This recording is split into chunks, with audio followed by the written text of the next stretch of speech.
Depuis si longtemps, il avait renoncé à appliquer sa vie à un but idéal et la borné à la poursuite de satisfactions quotidiennes, qu'il croyait, sans jamais se le dire formellement, que cela ne changerait plus jusqu'à sa mort.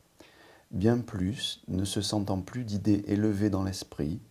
il avait cessé de croire à leur réalité, sans pouvoir non plus la nier tout à fait. Aussi avait-il pris l'habitude de se réfugier dans des pensées sans importance, qui lui permettaient de laisser de côté le fond des choses.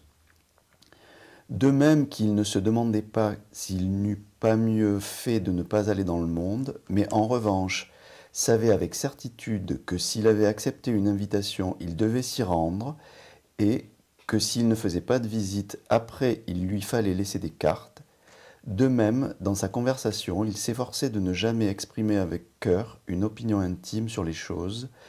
mais de fournir des détails matériels qui valaient en quelque sorte par eux-mêmes et lui permettaient de ne pas donner sa mesure.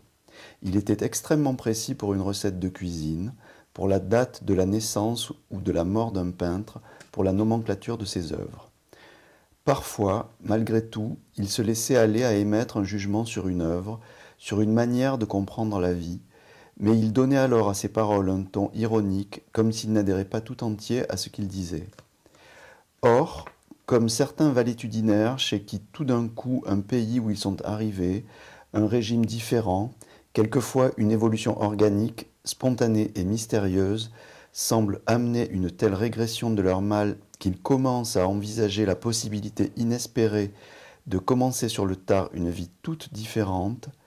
Swann trouvait en lui, dans le souvenir de la phrase qu'il avait entendue, dans certaines sonates qu'il s'était fait jouer pour voir s'il ne l'y découvrirait pas, la présence d'une de ces réalités invisibles auxquelles il avait cessé de croire et auxquelles, comme si la musique avait eu sur la sécheresse morale dont il souffrait une sorte d'influence élective, il se sentait de nouveau le désir et presque la force de consacrer sa vie.